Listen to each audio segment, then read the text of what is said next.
Assalamualaikum warahmatullahi wabarakatuh. Innal hamdalillah nahmaduhu wa nasta'inuhu wa nastaghfiruh wa na'udzu billahi min shururi anfusina man yahdihillahu fala mudilla lahu wa man yudlil fala hadiya lahu. Ashhadu an la ilaha illallah wahdahu la syarika lahu wa ashhadu anna Muhammadan 'abduhu wa rasuluh. Ya ayyuhalladzina amanu taqullaha haqqa tuqatih wa la tamutunna illa wa antum muslimun. Amma ba'du fa inna khayral kalami kalamullah wa khayral hadi hadi Muhammadin sallallahu alaihi wa ala alihi wa sallam. Wa syarrul umuri muhdatsatuha wa kullu muhdatsatin bid'ah wa kullu bid'atin dhalalah wa kullu dhalalatin fin nar. Kaum muslimin muslimat rahimakumullah, puji syukur kehadirat Allah atas nikmat yang Allah Ta'ala karuniakan kepada kita berupa sunnah Nabi yang mulia Muhammad sallallahu alaihi wasallam, berupa iman dan berupa Islam yang semoga Allah Ta'ala menambahkan nikmatnya kepada kita semua. Nikmat agama yang benar, yang tidak akan diterima agama kecuali agama Islam, yang di akhir zaman semakin ditinggalkan. Ini semakin jauh dari masa kenabian, semakin jauh manusia dari agama, sehingga kehidupan beragama semakin rusak, semakin rusak, semakin rusak, sampai akhirnya datang kiamat dalam keadaan tidak lagi orang mengenal la ilaha illallah. Sebutkan dalam hadis, la taqumus sa'ah hatta la yuqalu ala wajhil ardi la ilaha illallah. Tidak akan tegak hari kiamat sampai di muka bumi tidak lagi ada orang yang menyebut la ilaha illallah. Jangankan salat, puasa, saum dan haji, la ilaha illallah saja sudah tidak ada. Ketika itulah baru datang hari kiamat. Akan tetapi ada kabar gembira dari Nabi sallallahu alaihi wasallam, la tazalu qa'ifatun min ummati zahirin 'ala al-haqq la yadhurruhum man khadalahum wa la man khalafahum hatta ya'ti amrullah wa hum kadzalik. Akan senantiasa ada sekelompok dari umatku yang menampakkan al-haq, tidak membahayakan mereka orang-orang yang memusuhi mereka dan orang-orang yang tidak menolong mereka, sampai datang urusan Allah dan mereka dalam keadaan seperti itu.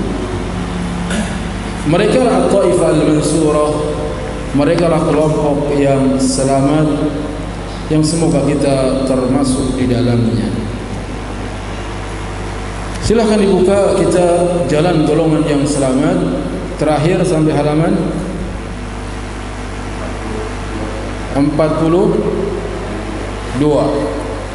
Sekarang masuk kepada bahas halaman 43, keutamaan tauhid. Tauhid yang merupakan dakwah para rasul, tauhid yang merupakan tujuan diciptakannya manusia dan jin, ini memiliki banyak sekali keutamaan. Tujuan disebutkan keutamaan agar kita punya perhatian, agar dakwah kita dakwah tauhid, karena inilah dakwah yang paling utama, dakwah yang terpenting, dakwah kepada tauhid, yang juga di akhir zaman ini mulai disisihkan, memprioritaskan dakwah-dakwah selain tauhid. Ini berarti meninggalkan yang utama, memilih yang kurang utama. Apa sih keutamaannya? Pertama, orang yang bertauhid akan mendapatkan keamanan. Keutamaan yang pertama, orang yang bertauhid akan mendapatkan keamanan. Allah Subhanahu wa taala berfirman, الذين آمنوا ولم يلبسوا إيمانهم بظلم ulaika lahumul amnu wa hum muhtadun. Orang-orang yang beriman dan tidak mencampur adukan iman mereka dengan kezaliman, yaitu kesyirikan, mereka itulah orang-orang yang mendapat keamanan. Mereka itulah orang-orang yang mendapat keamanan. Mereka itu adalah orang-orang yang mendapat petunjuk. Jadi hidayah juga keamanan akan didapatkan bagi mereka yang bertauhid kepada Allah. Aman di dunia, aman juga di akhirat. Tatkala orang ketakutan, orang yang bertauhid tenang, aman. Karena orang yang bertauhid dia tahu tidak ada yang bisa mencelakakan kita kecuali dengan izin Allah. Tahu. Sehingga kalau diancam, ditakut-takuti, enggak takut. Sebab makhluk enggak bisa mencelakakan kita. Disebutkan dalam hadis Nabi mengatakan, annal ummata law istama'u ala an yadurruka bi syai'in lam yadurruka illa bi syai'in qad katabahu Allah alaihi. Apabila umat manusia berkumpul untuk memberikan mudarat kepadamu, mereka tidak bisa memberikan mudarat kepadamu kecuali kemudaratan yang telah Allah tentukan untukmu. Maka tenang saja. Orang takut dia tenang. Orang yang bertauhid dia mendapatkan ketenangan juga di akhirat. Sebab orang yang bertauhid dijamin surga. Ketika Mu'adz ditanya apa hak hamba atas Allah, dijawab oleh Mu'adz, Allah dan Rasul yang lebih tahu. Nabi mengatakan, wa haqqullahi 'alal ibad alla yu'adziba ma la yusriku bihi syai'a. Hak hamba atas Allah agar si hamba tidak disiksa selama si hamba tidak menyekutukan Allah dengan sesuatu pun juga. Aman dari siksa. Abdullah bin Mas'ud radhiyallahu anhu meriwayatkan ketika ayat ini turun, ayat alladzina amanu wa lam yalbisu imanahum bidzulmin ulaika lahumul amnu wa hum muhtadun turun, maka banyak umat Islam yang merasa sedih dan berat, tertunduk mereka seakan-akan tulang punggungnya patah. Mereka berkata, siapa di antara kita yang tidak berlaku zalim terhadap dirinya sendiri? Siapa kita yang tidak pernah berbuat zalim? Zalim itu artinya menempatkan sesuatu bukan pada tempatnya. Jadi secara bahasa, zalim itu menempatkan sesuatu bukan pada tempatnya. Sedangkan yang aman syaratnya enggak zalim. Lalu siapa di antara kita yang enggak pernah berbuat zalim? Ngutang tidak bayar, zalim. Menggunjing, memfitnah orang, zalim. Bohongin orang, itu zalim. Siapa di antara kita yang enggak pernah zalim? Maka Rasulullah sallallahu alaihi wasallam menjawab, laisa dzalik, innama huwa syirku. Alam tasma'u qawla Luqman li ibnihi, ya bunayya la tusyrik billah, inna syirka la dzulmun 'adzim. Laisa dzalik, bukan itu. Bukan zalim seperti itu. Sesungguhnya zalim yang dimaksud adalah syirik. Tidakkah kau mendengar perkataan Luqman yang berkata kepada anaknya, ya bunayya la tusyrik billah, wahai anakku jangan engkau menyekutukan Allah, inna syirka la dzulmun 'adzim. Sesungguhnya kesyirikan itu adalah kezaliman yang paling besar. Jadi arti zalim yang dimaksud adalah syirik. Zalim yang dimaksud dalam ayat ini artinya adalah syirik. Jadi makna ayatnya, barang siapa yang beriman dan tidak mencampur adukan keimanannya dengan kesyirikan, mereka itulah orang-orang yang aman dan mereka itulah orang-orang yang mendapat petunjuk. Semoga Allah berikan kepada kita keamanan di dunia dan di akhirat.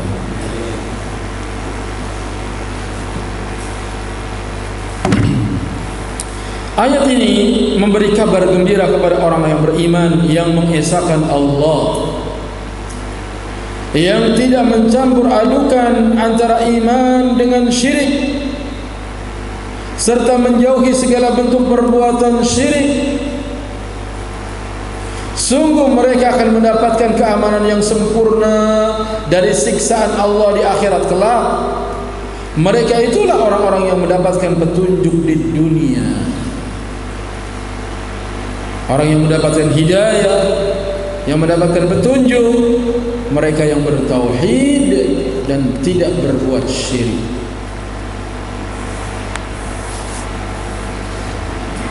Yang kedua, Rasulullah sallallahu alaihi wasallam bersabda, "Al-iman bid'un wa sittuna syu'bah." Iman itu ada 60 cabang lebih. Iman seperti pohon, ada cabang-cabangnya. Saking banyaknya cabang, lebih dari 60. Fa afdaluha qawlu la ilaha illallah wa adnaha imatatul adha 'anil tariq. Yang paling utamanya dari iman adalah mengucapkan la ilaha illallah. Iman yang paling tinggi, la ilaha illallah, tidak ada ilah yang berhak diibadahi dengan benar kecuali Allah. Wadnaha, dan yang paling rendahnya imatatul adha 'anil tariq, menyingkirkan gangguan dari jalan. Menyingkirkan gangguan dari jalan bagian daripada iman. Maka jangan sampai kita membuat gangguan di jalan. Kalau kita membuat gangguan di jalan, maka kita mengurangi keimanan kita. Bagaimana membuat gangguan di jalan? Antum bawa mobil, lapar perutnya, gerimis, wah ada tukang gorengan tuh pinggir jalan, kita mampir, bang beli, gak turun dari mobil. Akhirnya di belakang kita orang macet. Ini namanya membuat gangguan di jalan. Antum mau makan, mau enak, tapi nyusahin banyak orang. Gak boleh gitu. Itu mengganggu orang di jalan. Kalau antum mau beli gorengan, antum cari dulu tempat parkir, walaupun agak jauh. Sudah aman, gak mengganggu orang lewat, baru antum jalan. Biarkan kita susah sedikit, tetapi tidak mengganggu orang lain. Sebab mengganggu orang lain, ini bagian daripada mengganggu jalan dan mengurangi keimanan. Parkir sembarangan mengganggu orang lain. Tidak boleh parkir kita mengganggu jalan. Ini sebagian orang rumahnya sengaja, di depan rumah nih mobilnya nggak bisa masuk, dibikin garasi, jalanan orang separuh jalan dipakai. Nggak boleh. Kamar rumahmu yang dijebol, mobilnya masuk ke dalam. Bukan mobilnya separuh masuk garasi, separuh di pinggir jalan. Kalau masih ada di rumah antum, bongkar itu. Nggak boleh orang terganggu dengan jalan. Ini cabang keimanan diperhatikan dalam Islam. Ngaji juga begitu. Cari tempat parkir, parkir yang rapi. Jangan gara-gara pengajian warga sekitar terganggu gara-gara parkir kita yang sembarangan. Ini bukan mencerminkan orang yang memperhatikan keimanan. Wal haya'u su'batu minal iman, dan malu adalah bagian daripada iman. Hadis ini sebagai dalil mengenai kaidah iman bagi kaum mukminin ahlu sunnah, bahwa iman itu ucapan dengan lisan, keyakinan dengan hati, dan ditunjukkan dengan perbuatan. Maka kalau kita sudah ngaji, hendaknya kita praktekkan, kita amalkan ilmu yang kita dapatkan, agar ngaji kita menjadi rahmat bagi keluarga, Ngaji kita menjadi rahmat bagi lingkungan. Bukan kita mau enak tetapi orang lain susah gara-gara kita. Yang seperti ini harus terus diingatkan. Karena itu ganjaran besar apabila kita memberikan kemanfaatan kepada orang lain. Sebaliknya dosa yang akan menyebabkan kesengsaraan apabila kita menyusahkan orang lain. Sebab al-jazaa'u min jinsil amal, balasan itu sesuai dengan perbuatan. Yang kedua, dari manfaat pertama, tauhid akan menyebabkan apa? Keamanan, hidayah. Yang kedua, tauhid akan mengantarkan kepada kebahagiaan dan meleburkan dosa. Orang yang bertauhid hidupnya bahagia. Tapi orang yang tidak bertauhid atau dia ngakunya bertauhid tetapi tidak mengamalkannya, sesak dadanya, sempit, sedih. Terutama kalau dia melihat orang lain dapat nikmat. Terutama kalau melihat orang lain dapat nikmat, dia sedih, dia kecewa. Dan dia berusaha bagaimana caranya agar nikmat itu hilang atau minimal berkurang. Dengan kata-katanya, dengan sikapnya. Kenapa? Dia enggak percaya kalau nikmat yang didapatkan oleh saudaranya dari Allah Ta'ala. Padahal senantiasa kita baca Allahumma la mani'a lima a'taita wa la mu'tiya lima manata wa la yanfa'u dzal jaddi minkal jadd. Ya Allah, tidak ada yang mencegah apa yang kau berikan, tidak ada yang bisa memberi apa yang kau cegah. Tidaklah berguna kekayaan bagi orang yang kaya, darimulah kekayaan. Sehingga tak boleh kita mencegah nikmat yang Allah Ta'ala berikan kepada seseorang. Dan hendaknya kita bergembira, bersyukur tatkala melihat saudara kita mendapatkan nikmat. Kebahagiaan akan menyelimuti hati orang yang bertauhid. Di dalam kitab Dalilul Muslim fil I'tiqad wa Tahtir,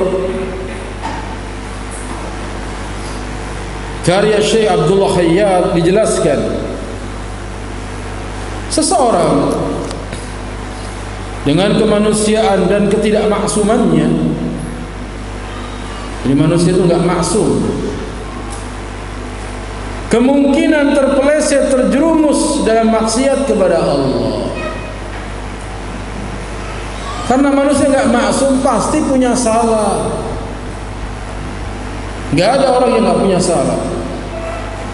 Semua orang, selama masih namanya orang, sampai pun dia nabi. Nabi orang itu bukan?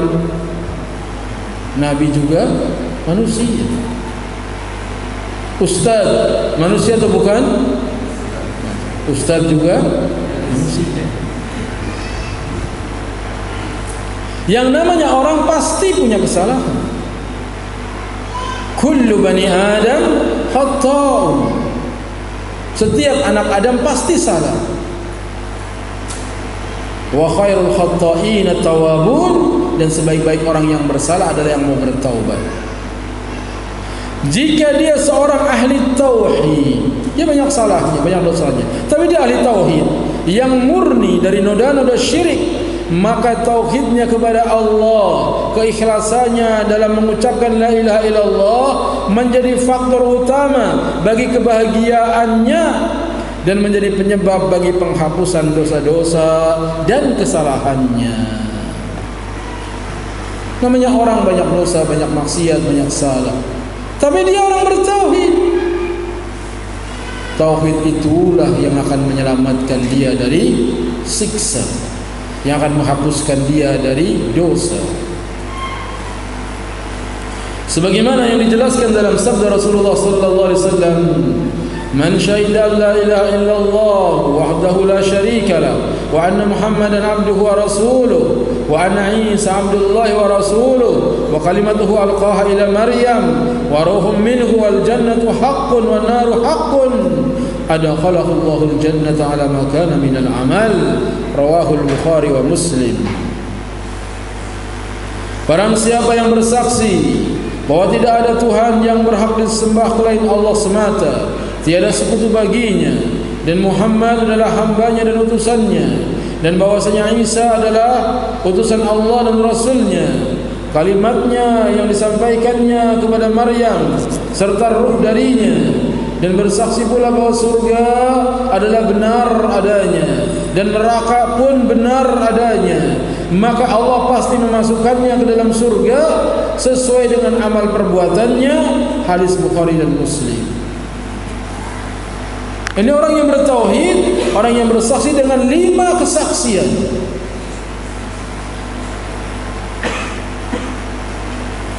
Pertama, barang siapa yang bersaksi bahwa tidak ada Tuhan yang berhak diibadahi dengan benar selain Allah semata, yang tiada sekutu baginya, la ilaha illallah, saksi yang pertama. Dan Muhammad adalah hamba dan utusannya. Yang kedua, Muhammadur Rasulullah. Nabi Muhammad hamba Allah dan utusannya.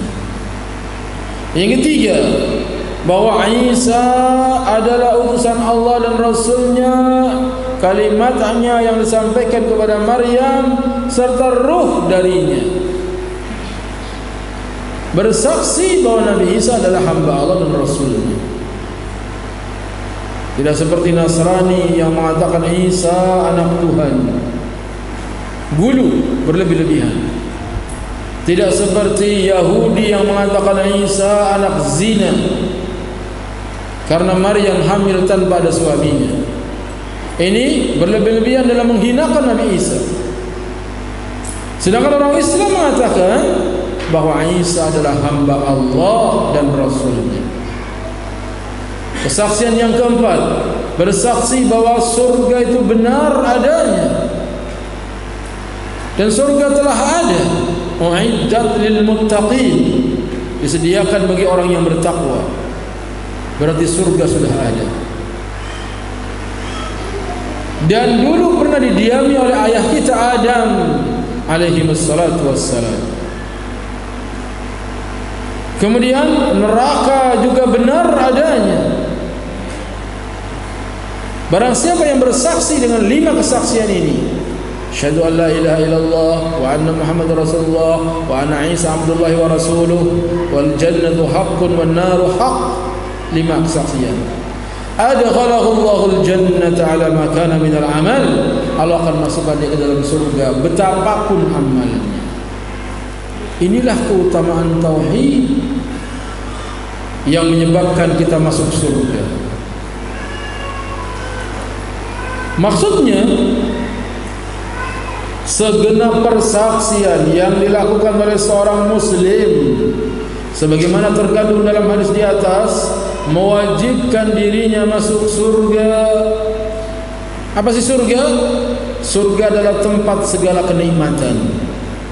Semoga Allah masukkan kita semua ke dalam surga. Allahumma inna nas'alukal jannah wa na'udzubika minan nar. Allahumma inna nas'alukal jannah wa na'udzubika minan nar. Allahumma inna nas'alukal jannah wa na'udzubika minan nar. Ya Allah, kami mohon kepadamu surga, kami berlindung kepadamu dari neraka. Ya Allah, kami mohon kepadamu surga, kami berlindung kepadamu dari neraka. Ya Allah, kami mohon kepadamu surga dan kami berlindung kepadamu dari neraka. Siapa yang membaca ini 3 kali, maka surga akan mengatakan, ya Allah, masukkan dia ke surga. Neraka akan mengatakan, ya Allah, jauhkan dia dari neraka. Maka jadikan zikir bagi sore. Allahumma inni as'alukal jannah wa a'udzubika minan nar. Sekalipun dalam sebagian amal perbuatannya terdapat dosa dan kemaksiatan. Walaupun orang yang bertauhid tadi ada dosa, ada maksiat. Hal ini sebagaimana ditegaskan dalam hadis qudsi. Ini firman Allah Ta'ala lewat sabda Nabi.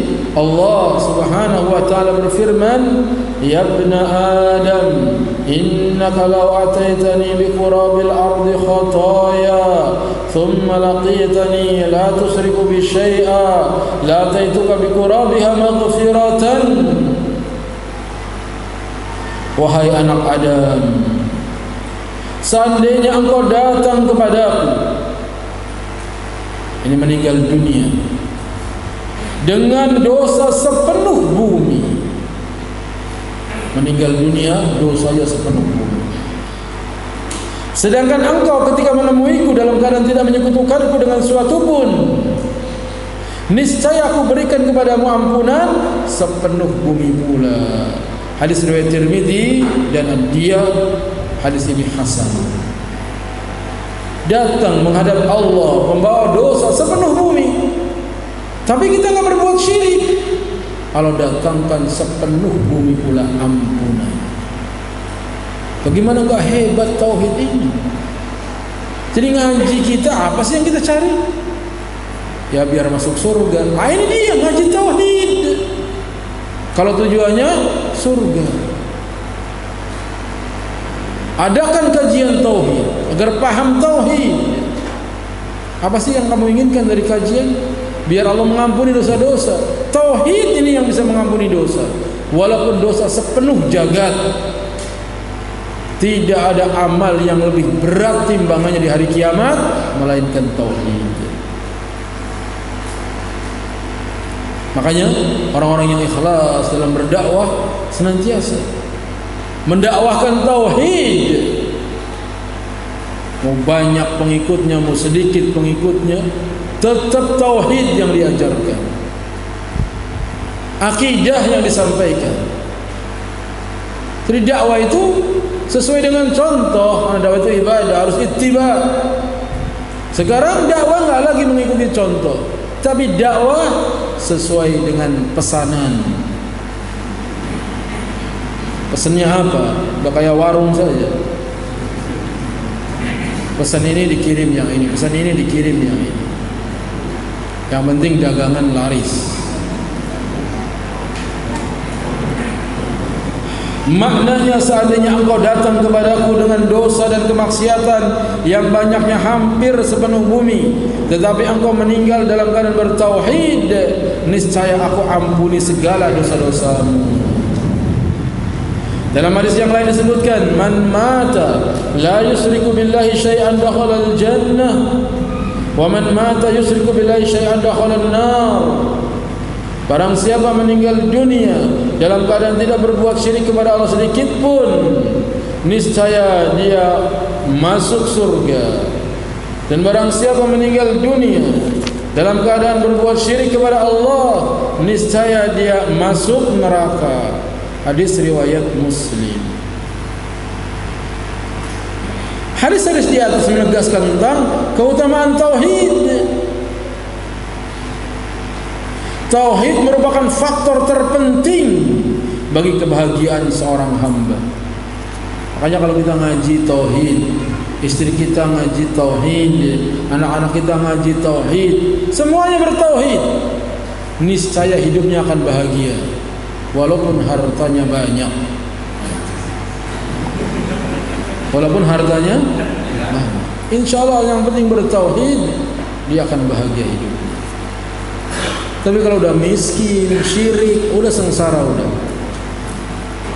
Seandainya kaya raya tapi berbuat syirik, sengsara. Hidupnya akan sengsara. Seandainya kaya raya, apalagi udah miskin, syirik. Semoga kita kaya raya dan bertauhid, sehingga bahagia di dunia dan bahagia di akhirat.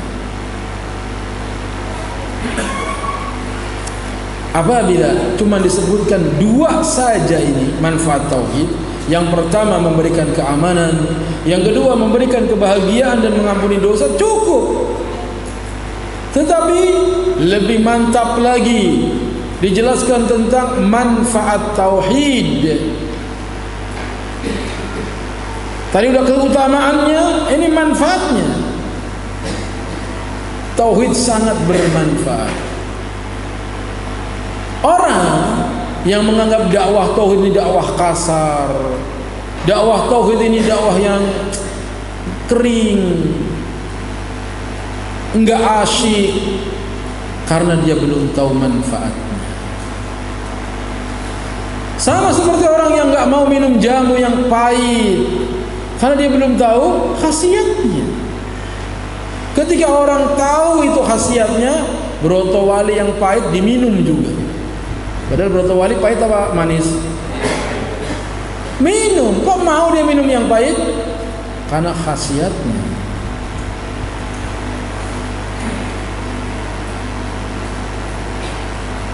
Begitu juga tauhid.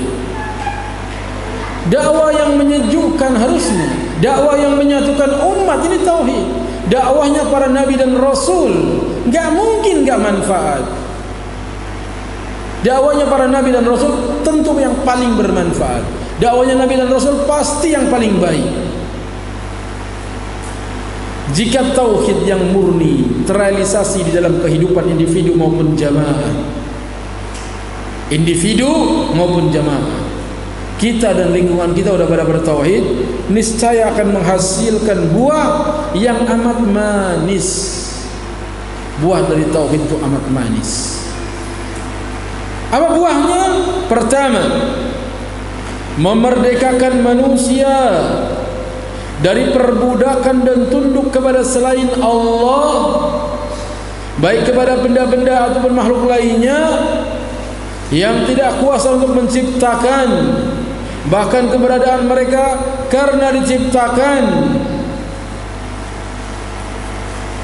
Merdeka. Tadinya tunduk kepada jin, tunduk kepada malaikat, tunduk kepada pohon, tunduk kepada batu besar atau batu keramat, kuburan keramat. Setelah dia bertauhid, merdeka.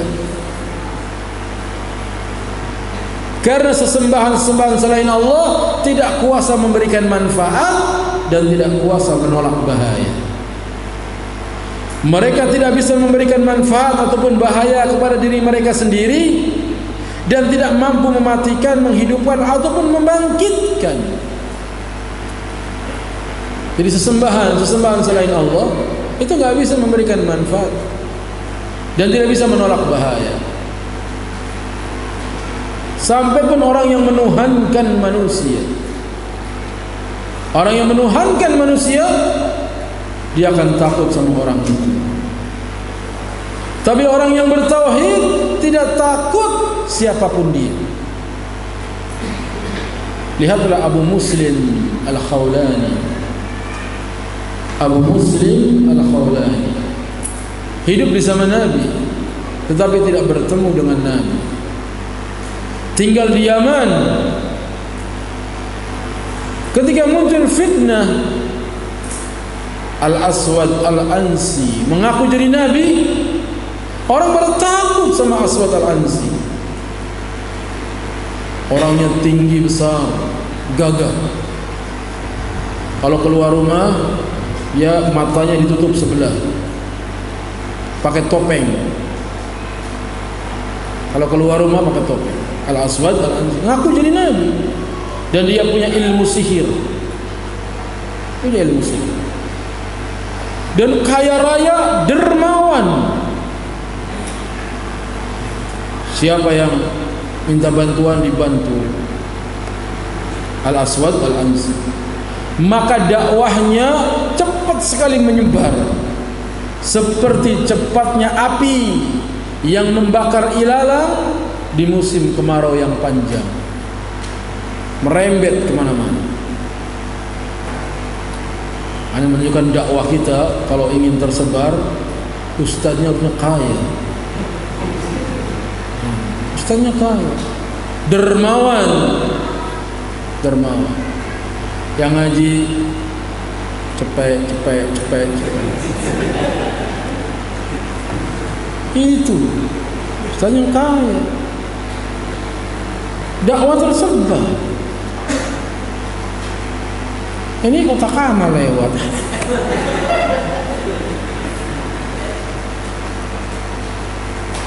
Syekh Abdul Aziz bin Baz makan malamnya tidak kurang dari 80 orang.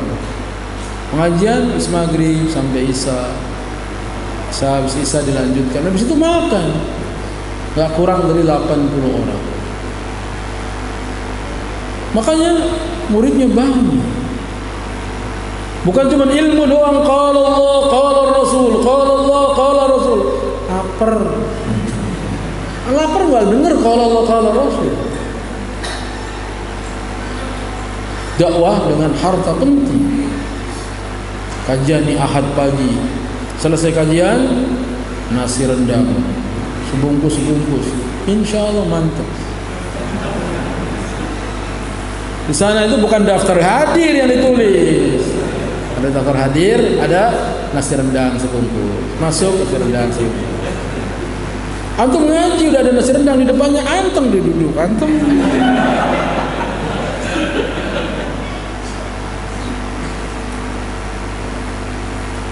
Begitu dakwah.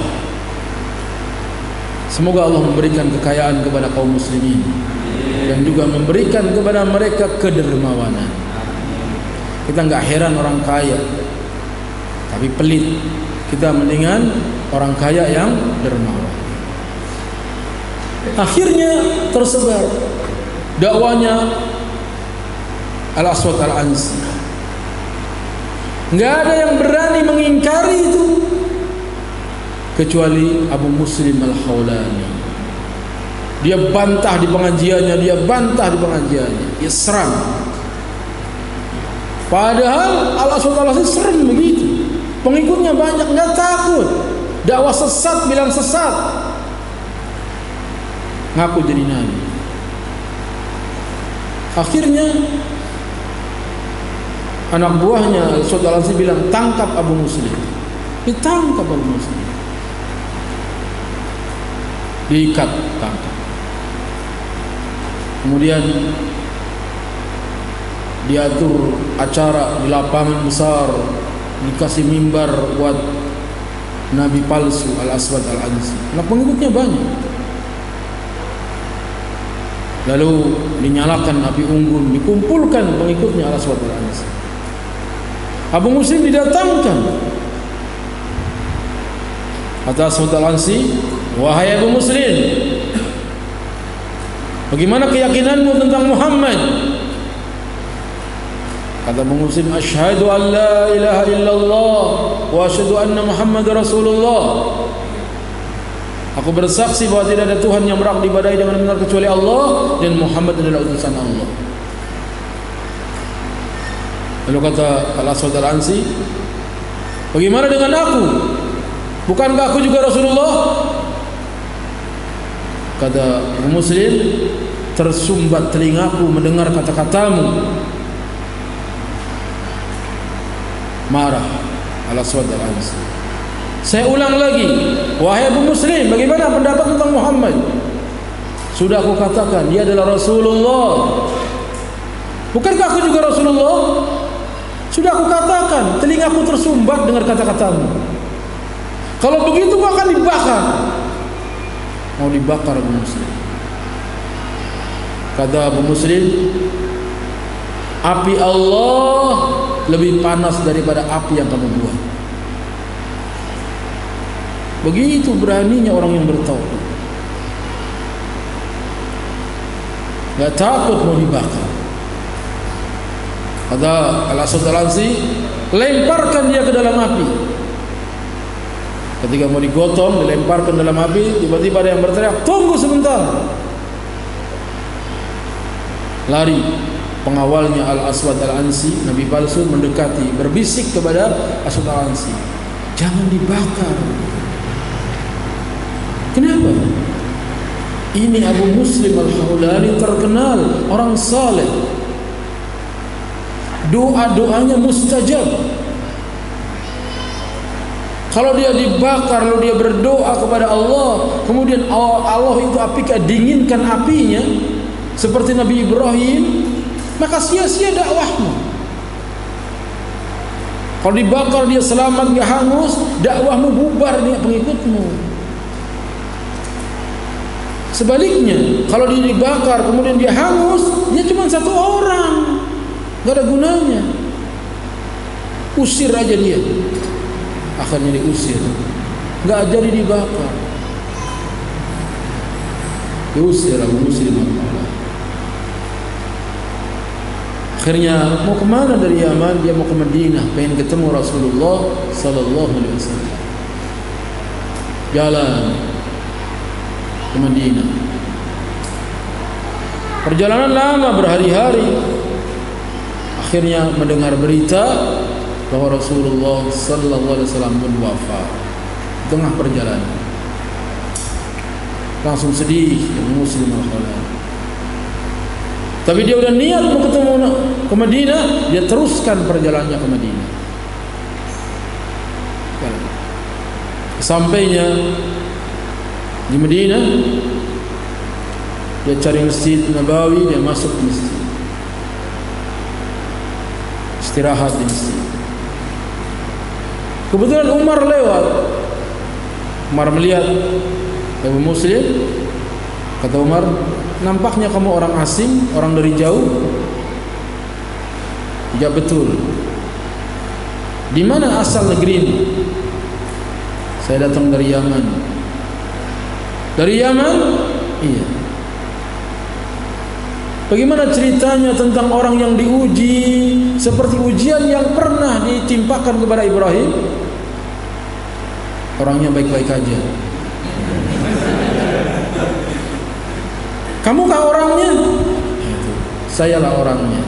Langsung dipeluk sama Umar. Kemudian diajak menemui Abu Bakar, karena khalifahnya waktu itu Abu Bakar. Hidup bersama Abu Bakar, bersama Umar, terus sampai di zamannya Utsman. Panjang umurnya Abu Muslim al-Khawlani. Itu gambaran orang yang bertauhid. Dia tegar di atas sunnah, nggak takut walaupun dibakar. Kisah yang diriwayatkan oleh Imam Baihaqi lebih menakjubkan lagi. Bagaimana ketegaran orang yang bertauhid, yaitu Masitah, pembantunya Fir'aun. Sisir itu bahasa Arabnya mustun. Tukang sisir namanya Masitah. Masitah nama tukang sisir.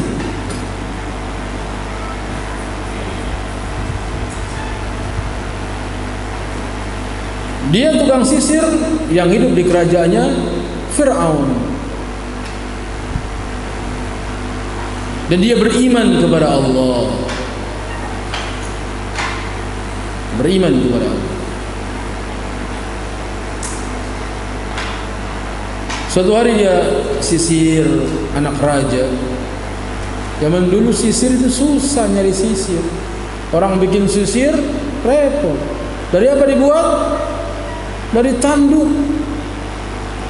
Tanduk digergaji, bikin sisir. Sekarang sisir gampang pakai plastik. Sisirin putri raja. Jatuh sisirnya, diambil baca bismillah. Kata anaknya raja, adakah Tuhan selain ayahku? Dijawab, ayahku, abah, Tuhanku dan Tuhan ayahmu adalah Allah. Akhirnya ditangkaplah dia, mau dihukum. Masih itu punya anak-anak kecil 3 atau 4. Disuruh taubat dia. Taubat. Tinggalkan Tuhan Allah agar dia ikut Tuhan Firaun. Masih itu tidak mau. Kemudian datangkan kuali besar, diisi minyak, kemudian direbus sampai mendidih. Kalau kamu tidak mau keluar dari agamamu, anakmu ini akan dilemparkan ke sana. Anaknya 4 atau 3 orang. Anak yang sudah besar masih tinggalkan agama tauhid, tidak mau. Maka ditarik itu masa menuju anak, lemparkan. Nangis anaknya, teriak ibu. Dia pegangan kaki ibunya, tetap diseret dan dilemparkan ke dalam minyak yang mendidih. Nangis masih itu, sedih luar biasa. Sampai panasnya minyak membuat daging terkelupas dengan tulangnya pun mengambang putih warna. Apakah kamu tinggalkan agama tauhid? Makin kuat dia, tidak mau. Maka dilemparkanlah sampai bayi yang digendongnya sedang menyusu direbut, dilemparkan juga. Tegar di atas sunnah. Yang terakhir dia bilang, saya mau dilemparkan, tetapi dengan syarat dijadikan satu kuburannya nanti. Akhirnya dilemparkan juga, semuanya mati. Begitulah seorang yang bertauhid, dia tegar di atas sunnah. Maka yang kedua, membentuk kepribadian yang kokoh. Orang yang bertauhid kokoh kepribadiannya. Tauhid membantu dalam pembentukan kepribadian yang kokoh, yang pandangan dan arah hidupnya jelas. Sekarang banyak orang labil karena nggak ngerti tujuan hidup. Apa sih tujuan hidup? Pengen cari ridho suami, pengen cari ridho orang-orang. Ini pandangan hidupnya nggak jelas. Pengen cari ridho keluarga, pengen cari ridho saudara. Tanyakan sama diri kita, apa sih tujuan kita? Hendaknya kita mencari ridho Allah. Walaupun orang gak suka, yang penting Allah suka. Ia tidak mempunyai kecuali Rabb yang esa, tempat dia mengadu, baik dikala sendirian maupun di tengah keramaian. Orang yang bertauhid mengadunya kepada Allah, bukan mengeluh ke sini, ke sana, kemari, SMS ke sini, SMS ke sana. Mbak si anu begini, neng si anu begini, ngadu sama orang. Mengadu kepada Allah, itu orang yang bertauhid. Sebab mengeluh kepada orang, sekiranya orang itu simpati dengan kita, dia cuma bilang kasihan kamu ya, susah banget, kasihan kamu yang menderita, kasihan doang, nggak bisa menolong. Seandainya bisa menolong, maka pertolongan manusia tidak mungkin berhasil kecuali dengan kehendak Allah. Sedangkan kalau kita mengeluh, mengadu kepada Allah, Allah berjanji, ud'uni astajib lakum. Berdoalah kamu kepada aku, niscaya aku akan kabulkan permohonanmu. Idza sa'alta fas'alillah wa idza ista'anta fasta'in billah. Kalau kamu minta, mintalah kepada Allah. Kalau kamu minta tolonglah kepada Allah. Ini orang yang bertauhid, keluhannya, aduannya kepada Allah. Kalau Allah Ta'ala hendak menolong kita, Allah datangkan orang-orang yang siap menolong kita, yang siap membantu kita. Punya apa sih kita ini lahir? Bawa apa kita ini merantau misalnya? Gak bawa apa-apa.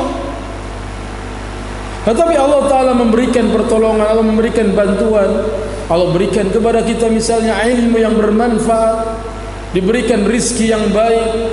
Ini semua dari pertolongan Allah. Maka jangan pernah kita mengeluh, mengadu kepada manusia, apalagi mengharap pertolongan dari manusia. Pasti kita akan kecewa. Siapa yang mengharap dari manusia, niscaya kita akan kecewa. Mengharap, berdoa kepada Allah, Allah akan datangkan pertolongan. Tentunya yang menolong manusia, tapi Allah Ta'ala yang gerakkan hati mereka. Alhamdulillah ada masjid yang seperti ini. Ini pertolongan dari Allah, nikmat dari Allah yang harusnya kita bersyukur kepada Allah. Tantangan, rintangan, ujian ya harus ada. Namanya orang hidup pasti akan ada tantangan dan rintangannya. Ada kalanya dari dalam, ada kalanya dari luar. Itu mah udah biasa. Enggak ada yang enggak ada tantangan orang hidup. Capek saya, banyak masalah, mati nggak mau capek. Nggak mau capek apa? Mati. Mati juga capek. Mana buktinya nggak ngeluh, diem aja. Jadi hidup ini perlu tantangan, harus ada tantangan. Enak ya kayaknya dia nggak ada problem tuh. Siapa bilang nggak ada problem? Ngelihat orang iya enak. Dari mana tahu enak? Setiap ketemu dia senyum aja, senyum aja. Orang yang senyum terus bukan berarti nggak ada problem. Depan kita dia senyum, di belakang dia nangis. Kita nggak tahu. Namanya orang hidup pasti punya apa? Masalah. Tapi kita bersyukur dengan nikmat yang Allah Ta'ala berikan. Terus bersyukur kepada Allah. Berbeda dengan seorang musyrik yang hatinya terbagi-bagi untuk Tuhan-Tuhan dan sembahan-sembahan yang banyak. Satu saat dia menghadap dan menyembah kepada orang hidup, pada saat yang lain dia menghadap kepada orang yang sudah mati. Itu begitu keadaan orang musyrik. Kadang-kadang datang dukun, datang paranormal, orang musyrik. Kadang-kadang datang kuburan, datang pohon keramat, tidur di bawah pohon, kayak orang gila. Dia punya rumah, ada kasur, ada AC, tidur rumah enak, tidur di kuburan. Lo nggak usah tidur di kuburan, ntar mati juga lo dikubur. Ada nggak orang tidur di kuburan? Zaman kode buntut dulu banyak orang tidur di kuburan. Saya suka melihat. Sekarang kayaknya jarang ya. Masih ada.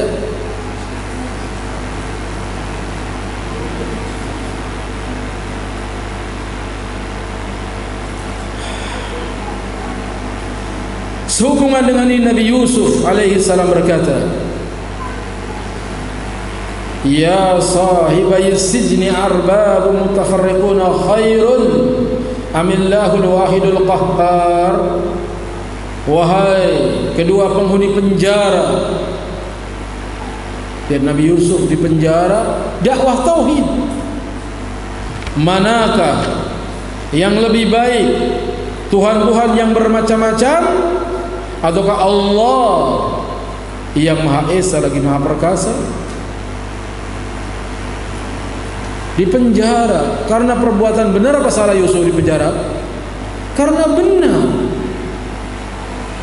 Karena benar di penjara, bukan karena salah. Tetap dakwahnya tauhid. Orang mukmin menyembah Rabb yang Esa. Dia mengetahui apa yang membuatnya ridho dan murka. Maka yang diridhoinya dia kerjakan sehingga hatinya tentram. Orang yang bertauhid, Tuhannya Allah, sedih, gelisah, ibadah. Wudu, salat, dia ruku, dia sujud, ibadah, tenang hatinya. Ini yang membuat Allah ridho. Gelisah, ambil Al-Quran, dia baca Al-Quran dengan mengharapkan dapat ganjaran 1 huruf 10 kebaikan. Dia baca dari mulai Al-Fatihah, banyak, tenang hatinya, merasa sudah banyak pahala. Dia tahu apa yang diridhai oleh Allah, dia kerjakan sehingga hatinya tenang. Dapat musibah, dia bersabar. Inna lillahi wa inna ilaihi raji'un. Allahumma anjurni fi musibati wa akhlif li khairan minha. Akan tenang, tentram hati. Itu orang yang bertauhid. Adapun orang musyrik, dia menyembah Tuhan-Tuhan yang banyak. Tuhan ini menginginkan ke kanan, sedangkan Tuhan yang lainnya menginginkan ke kiri. Ia terombang-ambing di antara Tuhan-Tuhan itu. Tidak memiliki prinsip dan ketetapan. Dia datang ke dukun A, Apa syaratnya, Mbah?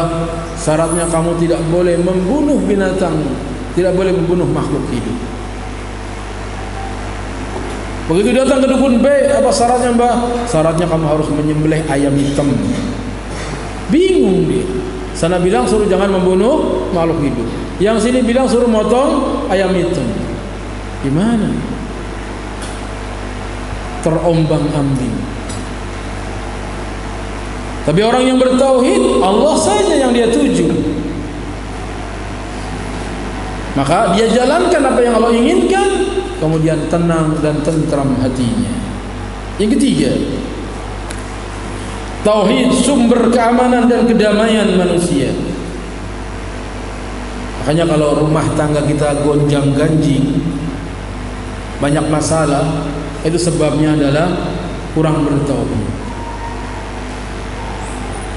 Orang yang bertauhid itu lebih bisa tenang, lebih bisa tentram keluarganya.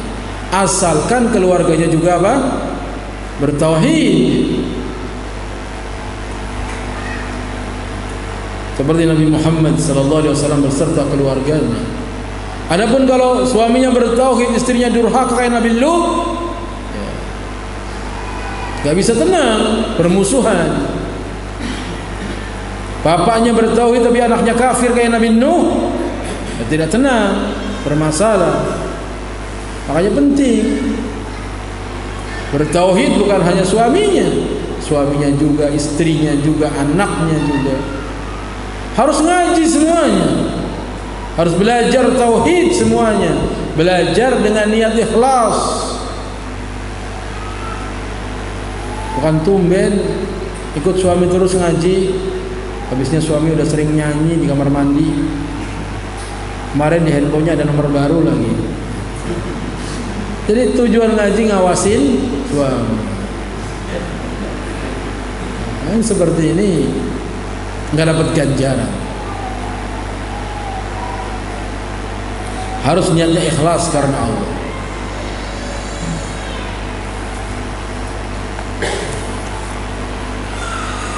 Tauhid sumber keamanan dan kedamaian manusia. Sebab tauhid memenuhi hati para ahlinya dengan keamanan dan ketenangan. Tidak ada rasa takut kecuali kepada Allah. Tauhid menutup rapat celah-celah kekhawatiran terhadap rizki, terhadap jiwa dan keluarga.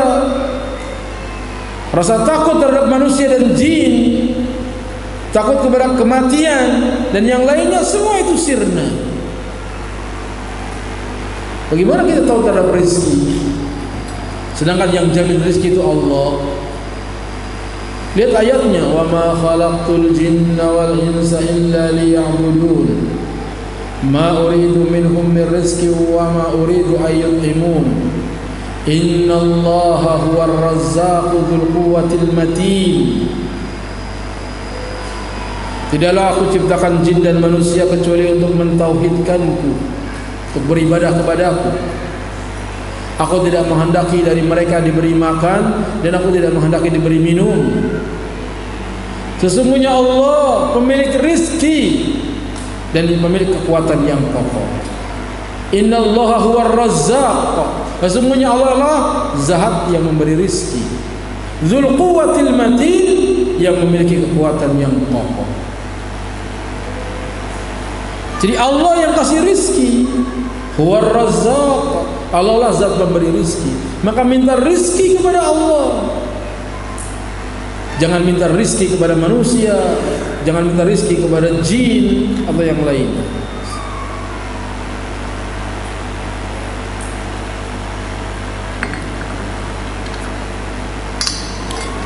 Tidak khawatir terhadap rizki, karena tidak akan habis rizki sebelum ajal tiba. Tidak akan habis rizki sebelum ajal tiba. Selama kita hidup pasti ada rizkinya. Allah yang menciptakan manusia, Allah pula yang menjamin rizkinya. Makanya kalau belum dapat rezeki dia nggak mati-mati. Orang di rumah sakit nggak mati-mati. Kemudian dia pingsan, dia hidup, dia pingsan, dia hidup. Begitu hidup dia teriak, es krim, minta es krim. Cari anaknya, kasih es krim. Begitu makan es krim, langsung meninggal. Itulah rezeki dia terakhir. Apa? Es krim. Kalau belum dikasih, belum. Harus dia minum es krim baru dia meninggal. Tapi jangan dijadikan dalil, meninggal nih nggak mati-mati, udah kasih es krim.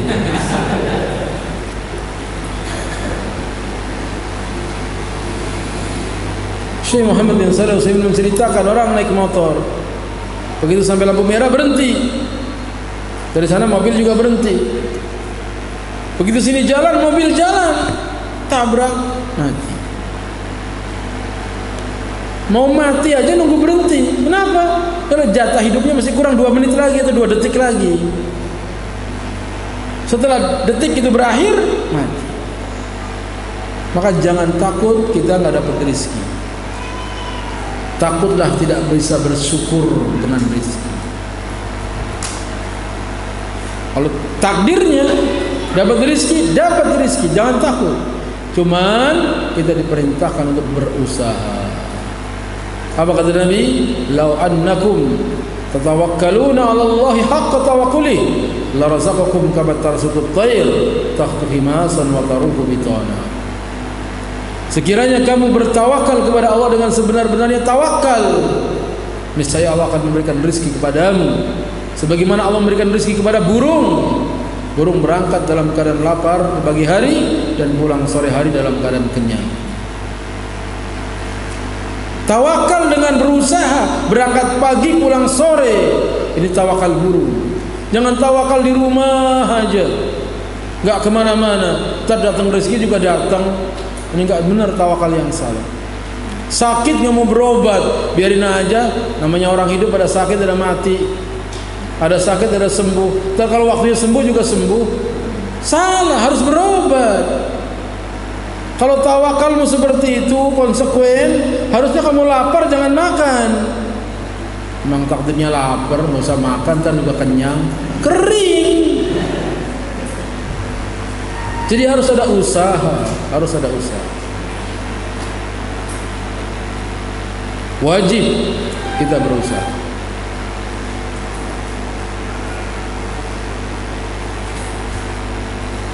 Seorang mukmin yang mengesahkan Allah hanya takut kepada satu, yaitu Allah. Karena itu ia merasa aman ketika manusia ketakutan dan merasa tenang ketika mereka kalu. Orang pada ketakutan, orang yang bertauhid tahu enggak? Oh, takut ini musuh begini. Jangan takut dengan musuh. Jangan kita berdoa ketemu musuh. Kalau ketemu jangan lari, hadapi musuh. Gak usah takut. Nanti mati, enggak bakal mati kalau belum takdirnya mati. Lihat Bara' bin Malik. Bara' bin Malik, saudaranya Anas bin Malik. Kurus orangnya, krempeng, rambutnya keriting, sederhana pakaiannya. Tetapi ratusan orang kafir dibunuh sama dia. Bara' bin Malik. Kadang kesian tampangnya, tapi jiwanya besar. Kita mau cerita bagaimana keberanian para sahabat yang bertauhid. Ketika Musailamah Al-Kadzdzab, nabi palsu, muncul, diutus Ikrimah bin Abu Jahal oleh Umar. Tumpas itu. Ternyata 40.000 pengikutnya Musailamah Al-Kadzdzab dari Yamamah. Mundur pasukan Ikrimah, kalah.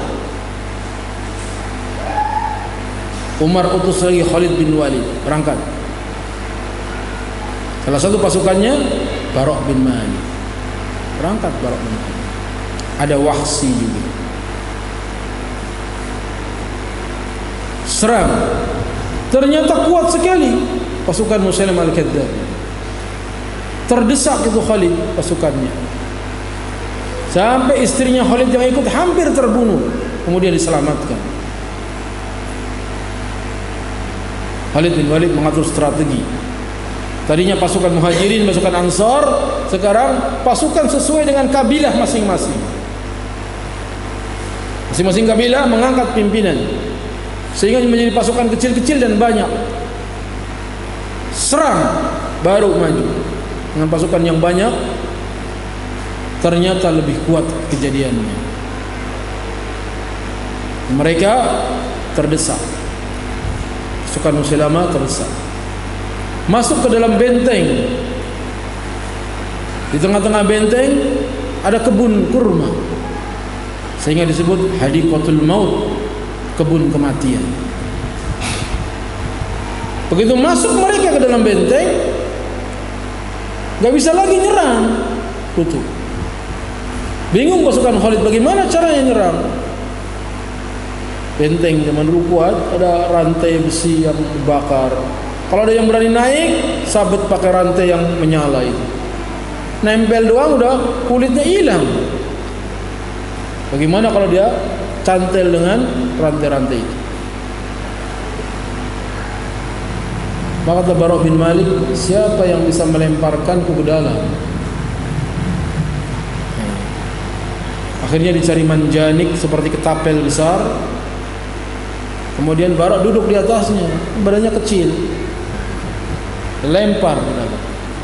Dia terbang bawa pedang, jatuh di pasukan musuh dengan membabatkan pedang terus. Lalu dijebol pintu gerbang dari dalam ke benteng.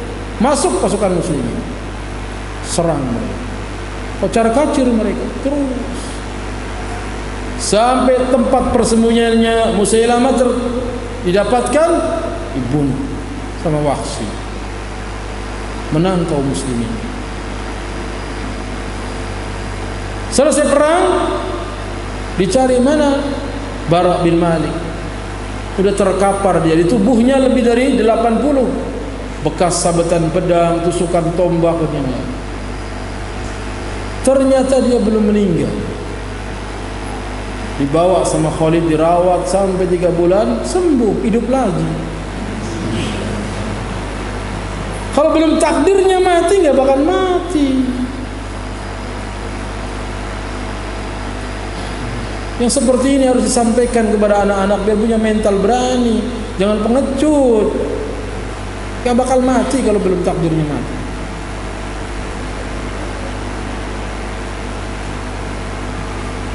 Dan seandainya pun mati dalam berjihad membela agama, mati syahid dan tidak merasakan sakit kecuali seperti dicubit. Orang yang mati syahid di medan perang itu tidak merasakan sakit kecuali seperti dicubit.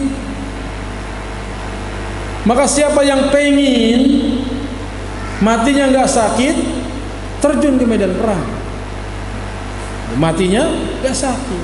Kalau sakaratul maut, sakitnya luar biasa. Nabi aja ditutup wajahnya dengan kain, kemudian dibuka lagi, kemudian ditutup lagi, kemudian dibuka lagi. Akhir hidupnya Rasulullah sallallahu alaihi wasallam. Kalau orang kafir, orang musyrik yang banyak dosanya, ketika dicabut ruhnya, ditarik ruhnya, keluar ruh yang busuk, sembunyi dalam tubuhnya. Lalu ditarik sambil dipukul wajahnya oleh malaikat dan dipukul punggungnya, keluar roh yang busuk. Oh, mengerikan.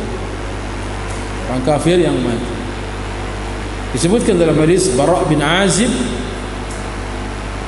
yang diriwayatkan oleh Imam Ahmad dan derajatnya sahih, sebagaimana dibawakan oleh Ibnu Qayyim dalam kitab Ad-Da' wa Ad-Dawa. Maka siapa yang ingin mati tanpa sakit, mati di medan jihad. Demikian juga orang yang beriman, yang beramal saleh, ketika mau meninggal, datang malaikat dan mengatakan, ya ayyatuhan nafsul mutmainnah irji'i ila rabbiki radiyatan mardiyah. Wahai jiwa yang tenang, kembalilah kepada Tuhan, kembalilah ke tempat yang diridhoi. Semoga Allah matikan kita dalam keadaan syahid. Semoga Allah matikan kita dalam keadaan husnul khatimah. Jadi tauhid merupakan sumber keamanan dan kedamaian manusia.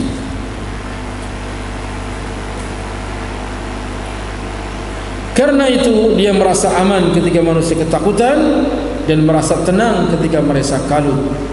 Hal itu disyaratkan oleh firman Allah Ta'ala, alladzina amanu wa lam yalbisu imanahum bidzulmin ulaika lahumul amnu wa hum muhtadun.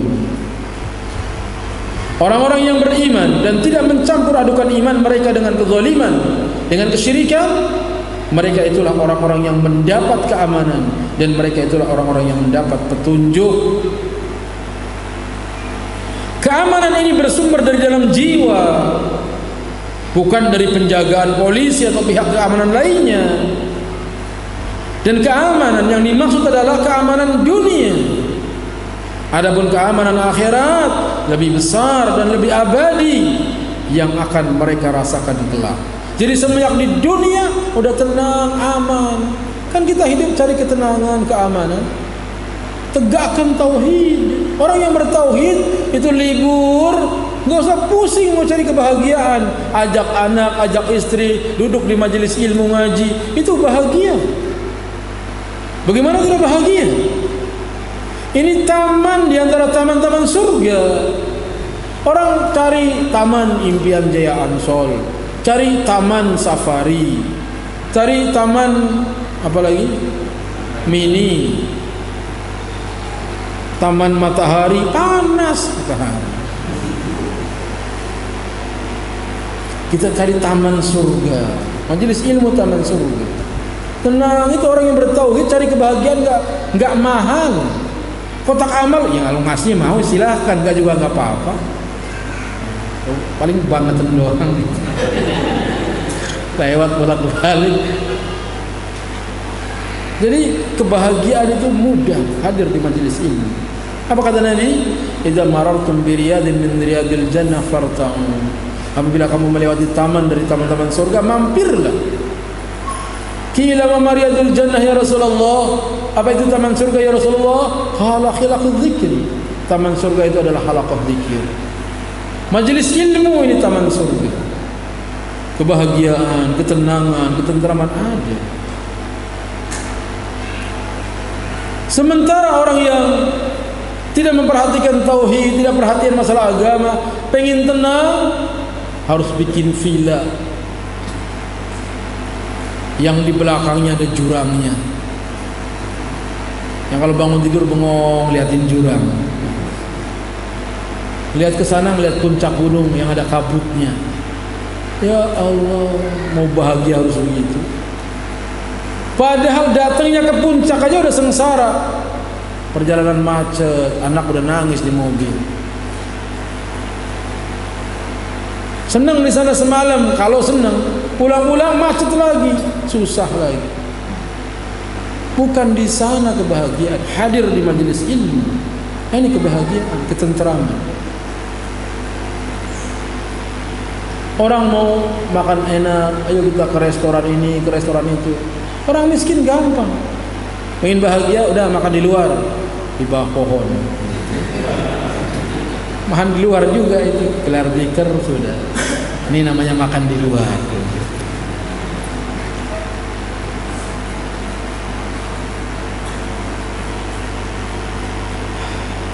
Yang keempat, tauhid adalah sumber kekuatan jiwa. Tauhid memberikan kekuatan jiwa yang luar biasa. Karena jiwanya penuh harap kepada Allah, percaya dan tawakal kepadanya, ridho atas qadar ketentuannya, dan sabar atas musibahnya, serta sama sekali tidak mengharap kepada sesuatu pun kepada makhluk, sama sekali tidak mengharap sesuatu kepada makhluk, harapannya kepada Allah. Makanya pemuda yang bertauhid luar biasa, berani, mentalnya kuat, masih muda, udah pengen nikah, nggak takut ntar kasih makan apa, ntar begini, nikah aja takut. Cuman kadang kelewatan berani, udah nikah lagi. Terlalu berani.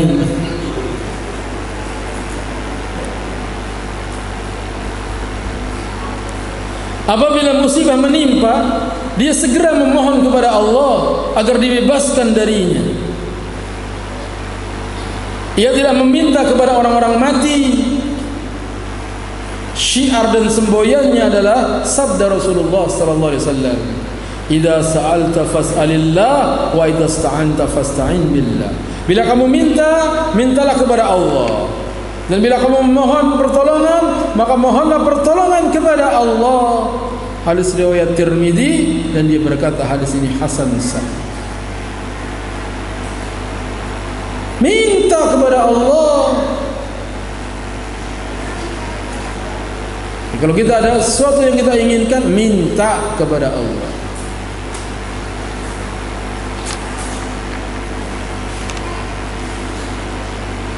Dan juga firman Allah Azza wa Jalla, wa yamsaskallahu bidurrin fala kashifa lahu illa hu. Jika Allah menimpakan kemudaratan kepadamu, maka tidak ada yang dapat menghilangkannya melainkan hanya Dia. Itulah sikap-sikap orang yang bertauhid. Tegar, kuat jiwanya, tidak pengecut, tidak pengecut sama sekali, berani. Kenapa? Dekingannya kuat. Siapa dekingannya? Allah. Kok bisa dia percaya Allah membekingnya? Karena dia dekat dengan Allah dengan tauhidnya, gak bimbang. Dan dia selalu sebut-sebut nama Allah. Subhanallah, subhanallah, subhanallah, alhamdulillah, alhamdulillah, alhamdulillah, Allahu akbar, Allahu akbar. Dekat dengan Allah. Sebab Allah akan bersama kita kalau kita senantiasa menyebut-nyebut namanya. Bukan hanya dengan zikir lisan, tetapi juga dengan hati dan perbuatan. Yang kelima, tauhid adalah dasar persaudaraan dan persamaan. Tauhid tidak membolehkan pengikutnya menjadikan sama mereka sebagai Tuhan. Gak boleh menuhankan ustaz, gak boleh menuhankan kiai, gak boleh menuhankan habib, yang kalau kita ketemu harus ruku, harus sujud, harus rebutan cium tangan. Gak sama. Kita semua sama. Kita semua sama. Menghargai, menghormati orang yang berilmu dengan mendengarkan nasihatnya, lalu memahaminya, mengamalkannya dan mendakwakannya. Tidak gulu, tidak berlebih-lebihan. Tidak boleh menuhankan sesama kita. Sifat ketuhanan hanya milik Allah semata, dan semua manusia wajib beribadah kepadanya. Kita semua itu hamba, sama-sama hamba Allah. Segenap manusia adalah hamba Allah, dan yang paling mulia di antara mereka adalah Muhammad sallallahu alaihi wasallam. Yang paling mulia di antara mereka adalah Muhammad sallallahu alaihi wasallam.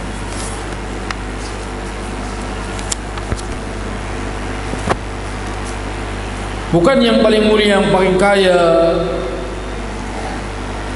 Bukan yang paling mulia, yang paling gagah, paling ganteng, paling cantik, tapi yang paling mulia adalah yang paling bertakwa. Dan manusia yang paling bertakwa Rasulullah sallallahu alaihi wasallam. Allah berfirman, inna akramakum indallahi atqakum. Sesungguhnya yang paling mulia di antara kamu di sisi Allah adalah yang paling bertakwa.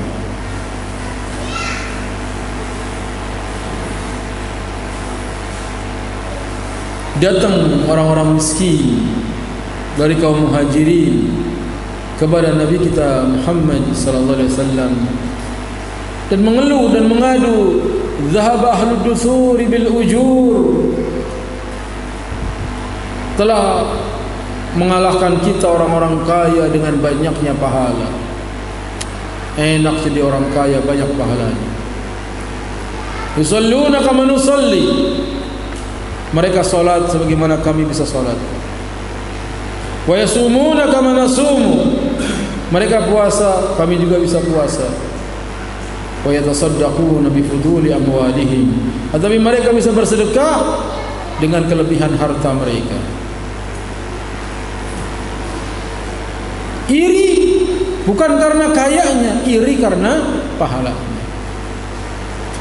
Maka Nabi sallallahu alaihi wasallam mengatakan, awalaisa qad ja'alallahu lakum ma tasaddaqun, bukankah Allah telah menjadikan untukmu sesuatu yang bisa kamu gunakan untuk sedekah?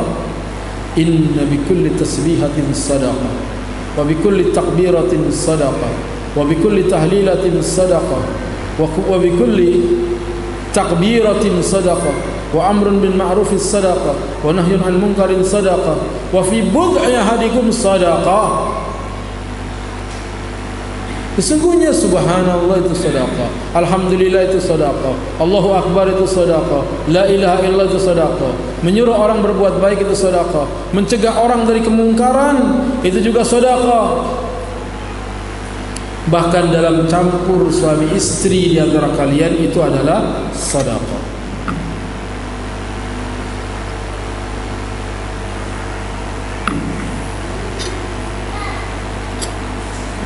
Orang kaya sedekah dengan hartanya, kita yang miskin bisa sedekah dengan berzikir, subhanallah, alhamdulillah, Allahu akbar, la ilaha illallah, dan seterusnya.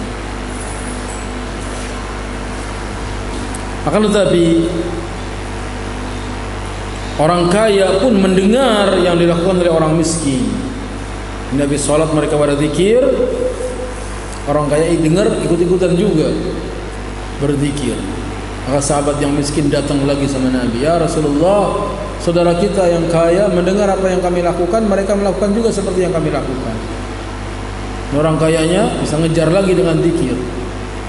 Maka kata Nabi, dzalika fadlullah yu'tihi man yasha'u min ibadihi. Itulah karunia Allah yang Allah berikan kepada siapa yang dikehendaki dari hamba-hambanya. Jangan minder dengan sedikitnya harta, karena yang mulia di sisi Allah enggak mesti orang kaya. Maka ada kalanya orang miskin kebanyakan penghuni surga. Kata Nabi sallallahu alaihi wasallam, aku berdiri di pintu surga, ternyata kebanyakan penghuninya adalah orang-orang miskin. Penghuni surga kebanyakannya orang-orang miskin.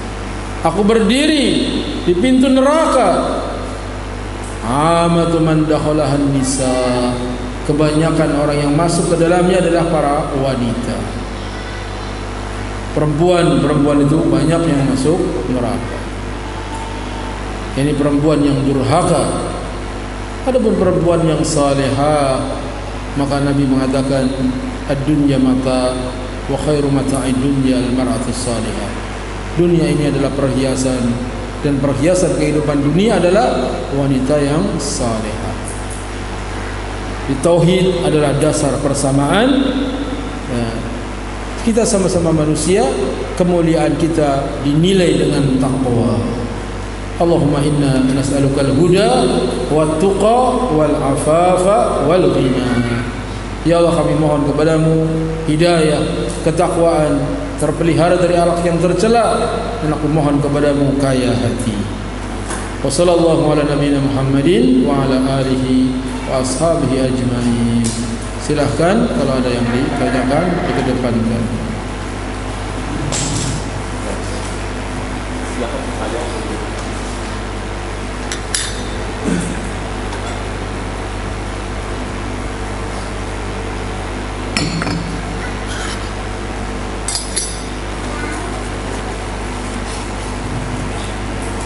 Pertanyaan,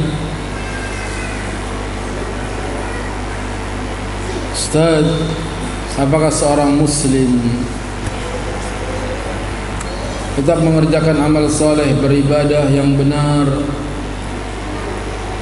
tapi nanti setelah ditimbang amalannya yang baik dan yang buruk ternyata lebih berat amal yang buruknya? Apakah akan masuk neraka selama-lamanya dan tidak masuk surga, seperti tafsir surat Al-Mu'minun ayat yang ke-103.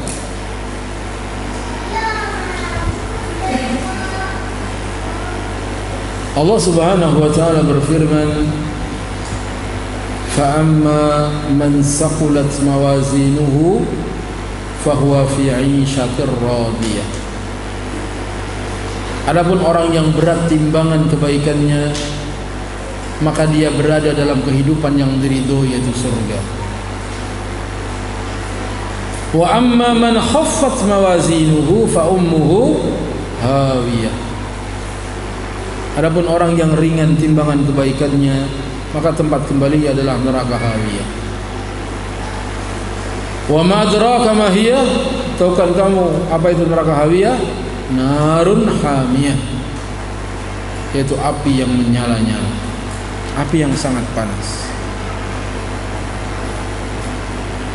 Yang berat timbangan kebaikannya surga, yang ringan timbangan kebaikannya di neraka. Apakah kekal selama-lamanya? Hadis-hadis Nabi menjelaskan tidak kekal selama dia beriman, selama dia bertauhid. Karena ada hadis yang dikenal dengan nama Jahannamiyun, mantan Jahannam. Orang ini disiksa di neraka Jahannam, kemudian Allah keluarkan dia dari Jahannam. Jadi dia tidak akan kekal. Yang kedua, ada hadis syafaat. Di antaranya seorang mukmin apabila dia masuk surga, dia mencari teman-temannya di surga.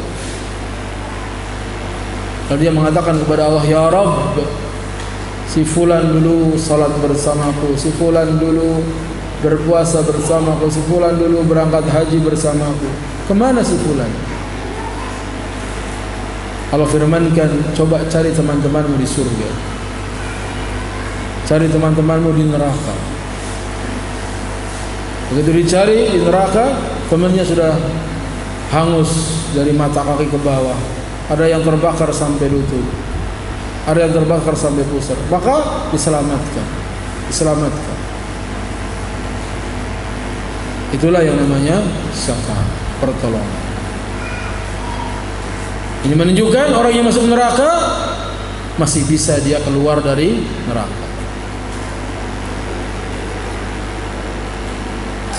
Adapun yang masuk surga enggak akan keluar lagi.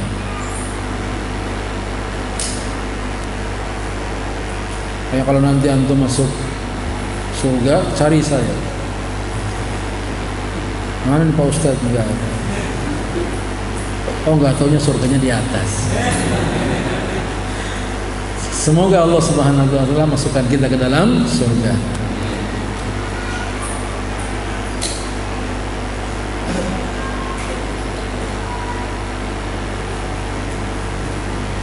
Bagaimana sikap kita bila ada pengurus musala mempersilahkan boleh menjadi imam tapi tidak boleh meninggalkan tempat sampai semua makmum buyar? Padahal ada beberapa makmum yang melakukan zikir jama'i dan bersalaman-salaman keliling. Syukran. Apa perlu mendoakan sedikit keburukan dengan pengurus tersebut? Jangan didoakan keburukan, tapi didoakan agar diberi hidayah. Ahlus sunnah wal jamaah mengajarkan kita untuk bersikap lemah lembut. Tidak boleh kita bersikap kasar. Contoh bersikap lemah lembutnya Umar bin Abdul Aziz. Berangkat ke masjid bersama pengawalnya mau salat subuh. Gelap. Masjid zaman dahulu lantainya pasir, gak ada lampunya, gelap. Ketika Umar bin Abdul Aziz masuk masjid, nginjek kaki orang lagi tidur. Orang yang lagi tidur ini teriak, "Kamu gila ya?" Padahal khalifah bilang gila. Kata Umar bin Aziz, enggak gitu. Lalu pengawalnya mau dihukum nih orang yang bilang khalifah gila. Kata Umar bin Aziz, jangan dihukum. Kenapa? Dia kan cuma nanya, "Kamu gila ya?" Saya udah bilang enggak, ya udah.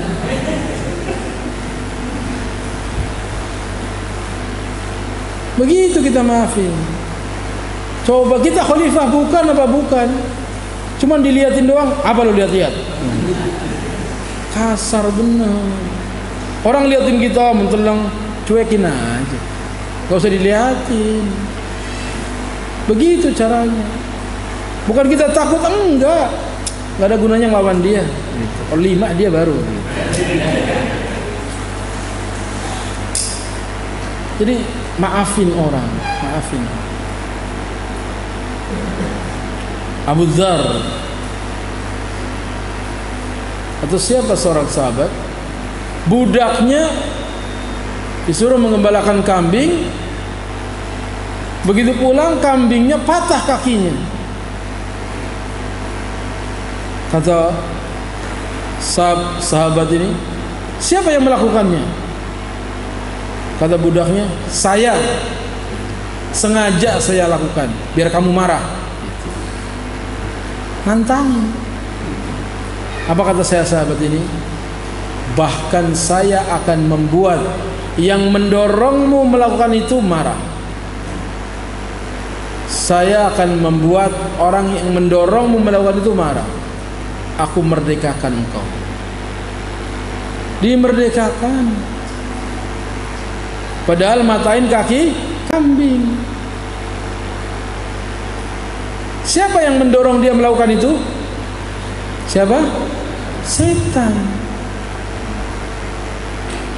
Dia bikin agar setannya marah, setan kecewa. Maunya setan, nih majikannya marah, pukul nih. Akhirnya jadi bermusuhan. Ternyata malah dimaafkan.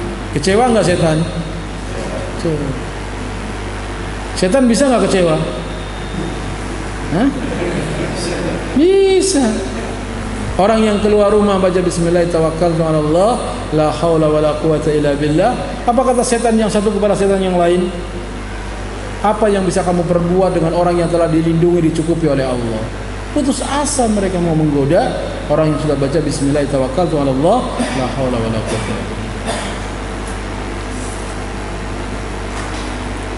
Ada juga setan kecewa yang disebutkan dalam anekdot Pak Haji. Pak Haji bikin setan kecewa. Udah pernah dengar? Pulang haji jam 10, banyak tamu. Digoda sama setan banyak tamu. Akhirnya azan duhur, sibuk ngurusin tamu. Pak Haji nggak duhur, padahal baru haji. Sampai asar tamu banyak lagi. Sibuk Pak Haji salaman sama tamu, lupa sholat asar. Maghrib kecapean, Pak Haji tidur. Bangun-bangun subuh, digoda setan, nggak zuhur, nggak asar, nggak maghrib, nggak isya. Senang tuh setan, lapor sama iblis, saya sudah berhasil menggoda Pak Haji. Kata iblis, godaan apa? Saya goda Pak Haji dengan banyak tamu, akhirnya dia nggak zuhur, nggak asar, nggak maghrib, nggak isya. Kata iblis, engkau belum berbuat apa-apa. Bukankah salat amal yang paling utama? Aku sudah menggodanya, dia meninggalkannya, kok dibilang nggak bisa berbuat apa-apa? Engkau belum berbuat apa-apa, kata iblis. Emang kenapa? Pak Haji memang sebelum haji nggak pernah sholat.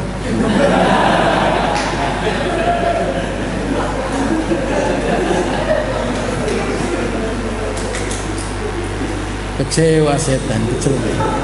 Kirain godain bener-bener, nggak taunya nggak sholat. Ini anekdot saja. Makanya dari Pak Haji harusnya apa? Rajin sholat. Ada nggak Pak Haji yang nggak sholat? Parah. Ini biasanya haji kosasi. Haji ongkosnya boleh dikasih. Haji kosasi begini. Ada juga yang pulang haji miskin. Haji apa? Haji fadoli. Apa-apa didoli. Hartanya dijual semua buat berangkat haji. Pulang-pulang miskin. Gak apa-apa yang seperti itu. Yang gak boleh haji halimun. Sampai di halim ngelamun. Visanya gak turun. Setan juga akan kecewa apabila orang makan baca apa? Bismillah. Setan gak bisa ikut makan. Kalau kita masuk ke rumah nggak baca bismillah, apa kata setan kepada teman-temannya? Kita bisa nginep. Ketika makan nggak baca bismillah, apa kata setan? Kita bisa makan malam bersama. Maka masuk ke rumah baca bismillah. Ada orang sakaratul maut, lama sekali tidak mati-mati, kemudian keluarganya datang seorang kiai, maka diberikan air ketenangan dengan tujuan agar cepat mati. Apakah perbuatan ini termasuk syirik? Iya, orang yang nggak mati-mati harusnya didoain biar sembuh. Ini malah doain biar doain biar sembuh, biar sembuh. Sakitnya dia kalau dia sabar itu menggugurkan dosa-dosa. Ada juga yang dibacain surat Yasin, kasih minum.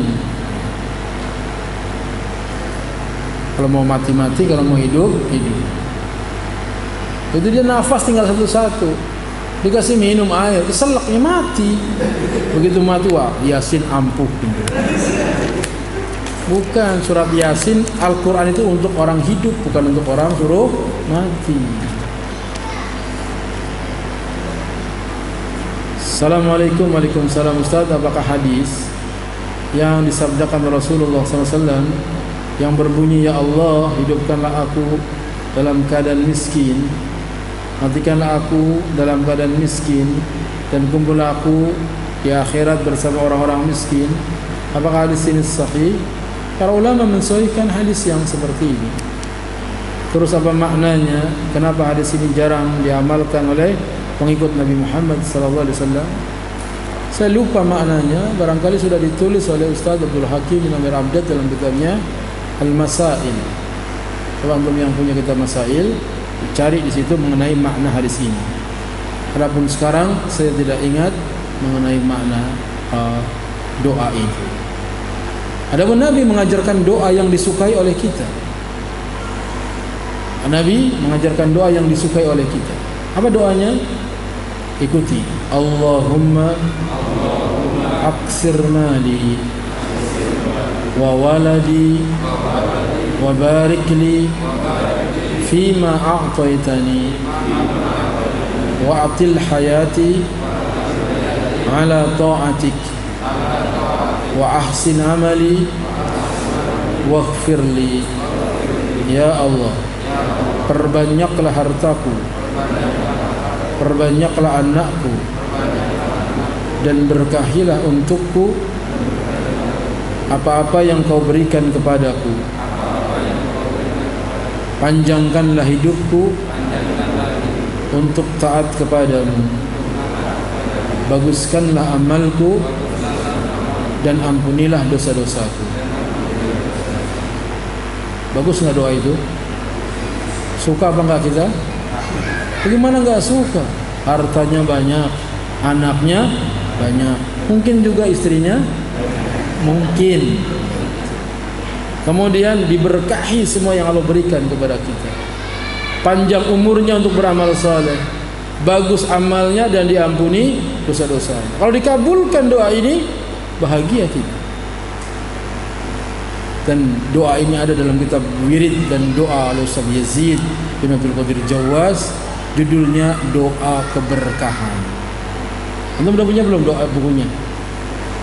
Udah hafal belum? Baru tahu kayaknya. Padahal sudah ada di situ. Beli sih udah berkali-kali buat hadiah. Tapi dia sendiri nggak baca. Ini banyak yang seperti itu. Maka baca, Allahumma aqsir mali wa waladi wa barik li fi ma a'taitani wa atil hayati ala ta'atik wa ahsin amali waghfirli. Ya Allah, perbanyaklah hartaku, perbanyaklah anakku, dan berkahilah untukku apa-apa yang Kau berikan kepadaku.